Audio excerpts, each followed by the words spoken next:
이제 된 것 같습니다. 네, 정식으로 여러분 안녕하셨습니까? 여러분들이 배려해 주신 덕분에 한 달 동안 안식어를 잘 사용하고 돌아왔습니다. 아마 예배부장님께서 제일 고생을 많이 하셨을 것 같아요. 이 한 주 한 주 예배를 준비하는 일이 되게 은근히 막 신경 쓸 일이 되게 많거든요. 그래서 평소에도 일을 많이 맡아 하셨지만 이 2월 한 달 동안 더 일이 많고 부담스러우셨을 텐데 잘 감당해 주셔서 너무 감사드립니다. 그리고 예배 인도를 맡아주신 우리 박은미 장로님, 그리고 설교를 감당해 주신 우리 이은혜 전도사님, 이덕재 전도사님, 김희연 청년께도 진심으로 감사의 말씀을 전합니다. 네. 2월이 지나고 딱 3월이 되니까 그 몇 분이 저에게 제주도에 잘 다녀왔냐고 물으시던데 유감스럽게도 저와 여러분들이 예상했던 그런 안식월은 저에게 없었습니다. 사실 한 달 동안 이 꼬박 고양이 간호를 하면서 지내야 했어요. 요 기간 동안 제가 경험했던 일들이 생각지도 않게 저에게 사순절의 의미를 새롭게 깨닫게 해 주는 그런 경험들이 되어서 오늘 설교는 고양이에 대한 이야기로 시작해 보려고 합니다. 지난 12월에 "저도 드디어 고양이 집사가 되었습니다." 이렇게 말씀드린 적이 있잖아요. 그 고양이가 이제 중성화 수술을 받을 때가 되어서 병원에 갔다가 그만 고양이 복막염이라는 진단을 받게 된 거예요. 이 사람 복막염도 위험하지만 고양이 복막염은 이 고양이들에게 완전히 치명적이어서 걸리면 무조건 2 주에서 한 달 사이에 목숨을 잃게 되는 그런 무시무시한 병이더라고요. 다행히도 이 2-3년 전에 신약이 개발되어서 이 약을 쓰기만 하면 거의 모든 고양이들이, 그러니까 너무 늦게 발견돼서 어떻게 뭐 손 쓸 타이밍을 놓친 그런 경우가 아니라면 대부분의 고양이들이 다 완치가 된다고 하는 거예요. 그런데 문제는 아직 이 약이 임상 실험 단계이고 아직 허가가 떨어지지 않았기 때문에 동물병원에서는 이 신약의 효과는 충분히 알고 있지만 병원에서 직접 이 약을 구매해서 고양이들에게 주사를 맞히는 그런 행위를 하지 않으려고 해요. 그래서 병원이 해줄 수 있는 것은 "아, 이 고양이는 복막염이 의심됩니다." 이런 진단을 내려주고 "그런데 이러이러한 신약이 있습니다." 딱 여기까지 알려주는 게 병원이 하는 전부였어요. 고양이가 그냥 딱 한 번 주사를 맞는 것도 아니고 무려 84일 동안 매일매일 같은 시간에 주사를 맞아야만 완치가 되는 건데 병원에서 해줄 수 있는 것은 없고 약을 구입하는 것부터 필요한 물품을 구비하고 주사를 놓는 이 모든 과정이 오로지 이 고양이 보호자의 손에 달려 있는 거였어요. 매우 조심스러운 이야기지만 이 고양이를 살리려면, 어떻게 살려보려고 결정을 한다면 아직 합법적이지 않은 그런 방법을 선택해야 하는 거였고 제가 그 선택에 대한 책임을 다 떠맡아야 하는 거였습니다. 그러다가 네이버의 한 카페를 발견하게 되었는데요. 이 병원의 도움을 받지 못하고 직접 고양이를 치료해야 하는 저 같은 고양이 보호자 수천 명이 이미 가입되어 있는 카페였는데 정말 매일매일 10명 이상의 이 고양이 집사들이 새로 가입하는 그런 카페였어요. 여기 모인 사람들이 정말 대단한 것이, 여기 제가 그 메뉴를 살짝 가지고 와 봤는데 이 아직 국내에 연구 자료가 없다 보니 고양이 복막염에 대해 어떤 발표된 무언가 해외 논문이 있으면 그걸 직접 찾아서 공부를 하고 한글로 번역해서 공유하고 논문에 대한 질문이나 이제 고양이들에게 발생하는 어떤 이러저러한 문제들을 이 닥터 페더슨이라는 이 연구자에게 직접 이메일을 보내서 물어보고 답변을 받아서 그 내용을 또 정리해 놓기도 하는 그런 카페예요. 고양이 복막염에 대한 웬만한 정보들은 정말 이 카페 안에 싹 다 정리되어 있는데 이 카페 회원들이 모여 있는 단톡방이 또 있어요. 여기 단톡방은 24시간 동안 실시간으로 정보들이 공유되는 곳이었어요. 매일매일 투약한 내용, 고양이 상태 등을 매일매일 포스팅하면서 서로 수고했다 이렇게 위로도 해주고, 모르는 게 있으면 바로바로 알려주고, 어떤 고양이에게 무언가 특이사항이 발생한 경우에는 모두 다 힘을 모아서 도움을 주고받는 24시간 열려있는 119 센터 뭐 이런 곳이에요. 저는 이곳이 너무 신기하고, 아, 진짜 교회보다 더 교회 같다는 생각을 여러 번 했어요. 일단 서로의 호칭이 전부 집사님이에요. 집사님. 집사님 오늘 아기는 어때요?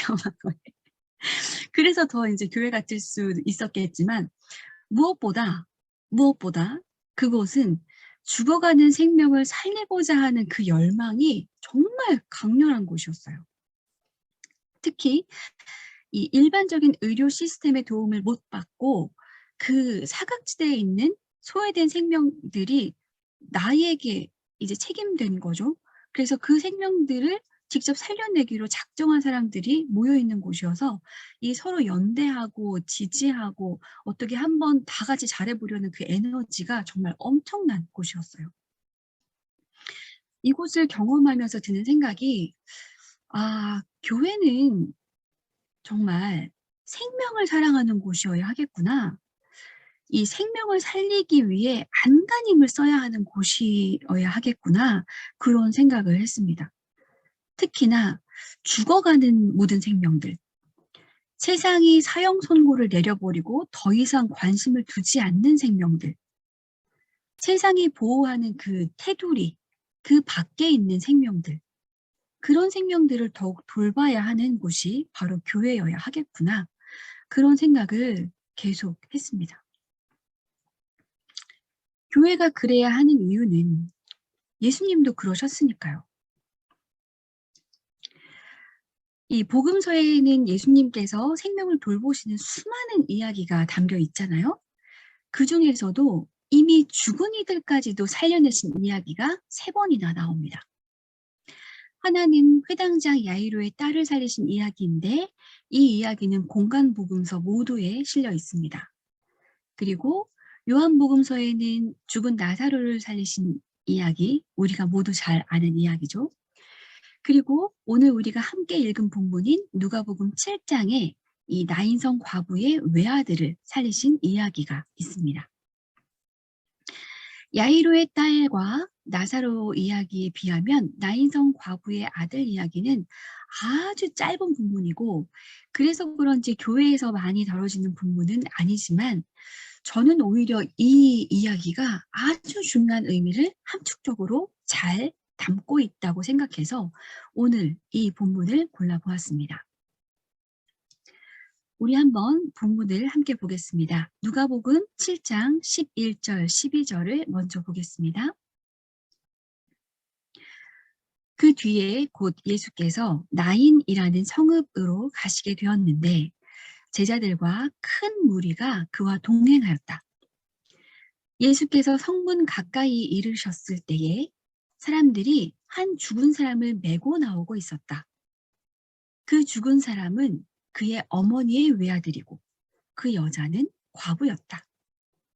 그런데 그 성에 많은 사람이 그 여자와 함께 따라오고 있었다.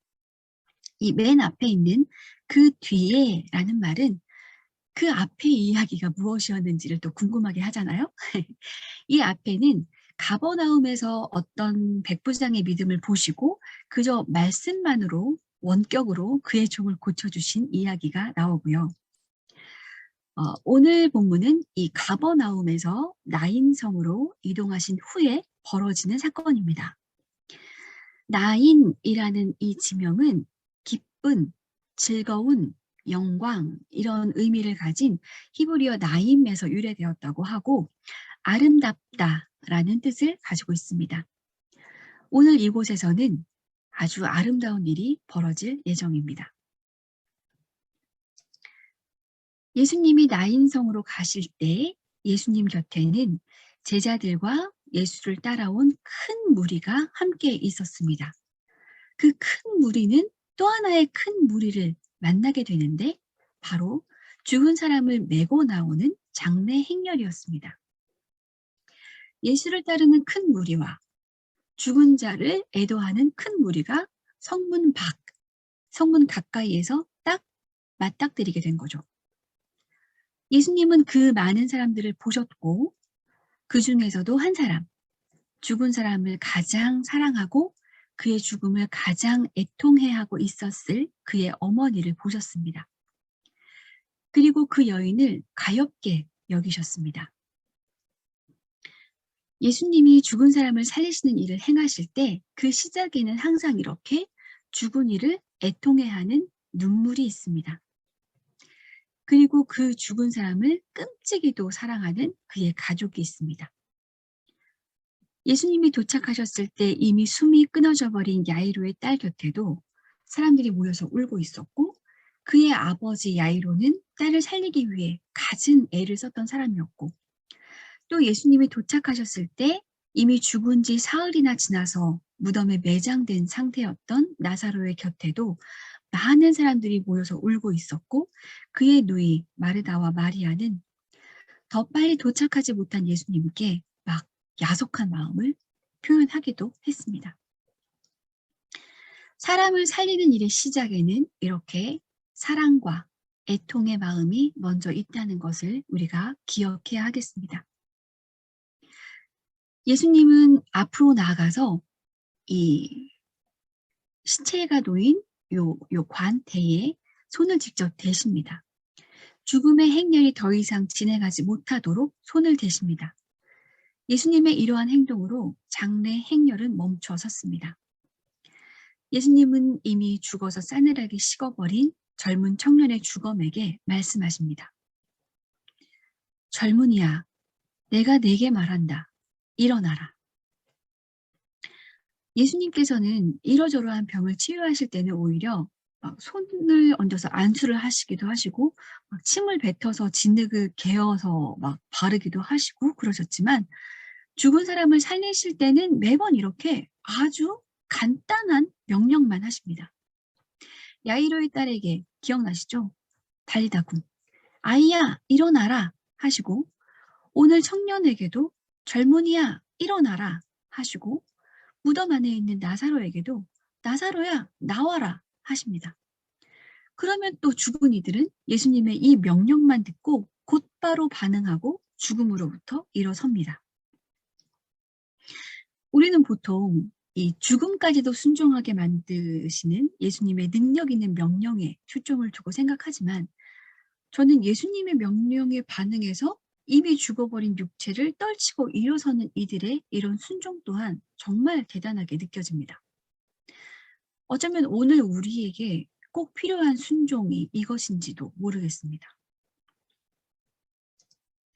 우리가 사는 사회는 아주 높은 기준을 제시해놓고 그 기준에 도달하는 아주 소수만 살려두고 도무지 그 기준에 미치지 못하는 수많은 많은 사람들에게는 끊임없이 사형 선고를 내려버리는 비정한 사회이기 때문입니다. 많은 사람들이 이 세상에 존재하지 않는 사람 취급을 받으면서 살아갑니다.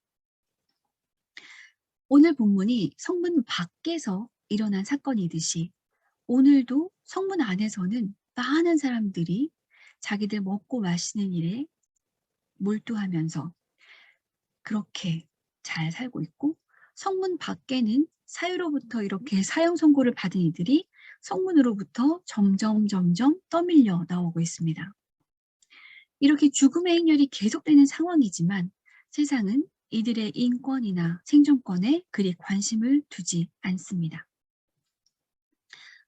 과연 2000년 전 예수님이 죽은 사람을 다시 살려내셨던 것처럼 그 놀라운 일이 오늘날에도 재현될 수 있을까요? 오늘 본문을 찬찬히 들여다보니 저는 어쩌면 그 일들이 오늘날 다시 일어날 수 있겠다는 생각이 들었습니다. 본문에서 그 일이 가능하기 위한 3가지 요소를 친절하게 숨겨놓고 있는 것 같아요. 자, 먼저 이미 죽은 것 같이 되어버린 사람들이 예수님께서 자신을 향해 일어나라 라고 명령하시는 그 목소리를 듣고 스스로 죽음의 자리를 떨치고 일어나는 일들이 필요하고, 그리고 이미 죽은 것 같이 되어버린 이들 곁에서 끝까지 사랑해주고 그들과 함께 울어주는 눈물이 필요하고, 또 예수님이 장래 행렬에 가까이 다가가 직접 이 관에 손을 갖다 대시고 결국 그 행렬을 멈추게 하셨듯이 그렇게 직접 손으로 죽음의 행렬을 막아서는 이 실행, 이것이 바로 우리에게 필요한 그 세 가지 요소겠다라는 생각이 듭니다. 사회적 약자의 스스로의 의지, 사회적 약자를 향한 사랑의 눈물, 불의를 멈추어내는 실행력, 이 세 가지만 갖추어진다면 오늘 우리 시대에도 예수의 때처럼 죽은 이들이 살아나는 일들은 계속 일어나게 될 것 같다는 생각이 듭니다. 죽었다가 다시 살아난 청년은 바로 일어나 앉아서 말을 하기 시작합니다. 죽은 듯이 있던 청년에게 목소리가 생겼습니다. 예수께서는 다시 살아난 청년을 그의 어머니 품에 돌려주시면서 오늘의 짧은 이야기는 끝이 납니다. 요한복음에서 예수님께서 나사로를 살리신 사건이 종교 지도자들로 하여금 예수를 정말 죽이고 싶게 만드는 그 결정적인 사건으로 작용했듯이 오늘 본문의 마지막 구절인 이 17절, 예수의 이 이야기가 온 유대와 그 주위에 있는 모든 지역에 퍼졌다는 이 말 역시 예수를 매우 위험하게 만드는 일이었을 것입니다. 지난 3월 2일 수요일은 사순절기가 시작되는 제2수요일이었습니다. 개신교에서는 제2수요일 예식을 잘 행하지 않지만 원래 이날에는 이 이마에 제를 받으면서 사람아, 너는 흙에서 왔으니 흙으로 돌아가리라 라는 선언을 듣습니다. 한 줌의 죄로 돌아갈 인생인 것을 기억하라는 이 말은 자칫 모든 생명의 유한함과 허망함을 강조하는 듯 하지만 사실 이 말은 이런 한 줌의 죄에 불과한 우리를 위해서 십자가에 달리신 예수님의 그 큰 사랑을 기억하라는 그런 말입니다. 자신을 위험에 빠뜨리면서까지 흙으로 돌아갈 생명을 굳이 살려내시는 예수님의 사랑을 제발 너희는 좀 기억해라. 이런 말입니다. 사순절은 죽음을 묵상하는 절기인 것 같지만 사실은 생명을 묵상하는 절기입니다. 코로나 상황이 급속도로 악화되어서 확진자 수가 매일매일 최고치를 갱신하고 있고 축구장 8,500개 규모의 면적을 태운 초대형 산불이 지금 발생을 하고 있고, 그리고 러시아 우크라이나 침공으로 무고한 희생자들이 계속 늘어나는 지금 이렇게 죽음의 소문으로 가득한 사순절을 우리가 시작하지만 이번 사순절 기간 동안에는 죽어가는 모든 생명을 일으키시는 예수님을 힘입어서 주님으로 인해 다시 생명을 얻는 일들이 가득 일어나기를, 결국 사순절의 끝에서 부활의 노래를 기쁘게 부를 수 있게 되기를 주님의 이름으로 축원합니다. 함께 기도하겠습니다. 사랑과 자비가 한이 없으신 주님, 한숨 죄로 돌아갈 저희에게 참 생명을 주시기 위해서 십자가에 달려 고난당하신 주님을 이 시간 생각합니다. 주님, 그 사랑을 잊고 지내며 때묻고 낡아져 버린 나를 이 시간 깨닫게 하시고 그 나를 버리고 사순절 기간 동안 예수의 새 생명을 다시 몸에 얻게 하소서. 예수의 생명을 얻은 자답게 예수께서 귀하게 여기시는 약한 생명을 돌아보고 그 곁에서 눈물로 애를 태우고 죽어가는 생명을 다시 일으키는 손을 내미는 저희들이 되게 하여 주십시오. 야이로의 딸을 살리시고 나사로를 살리시고 나인성 과부의 아들을 살리신 주 예수님 이름으로 기도드렸습니다. 아멘.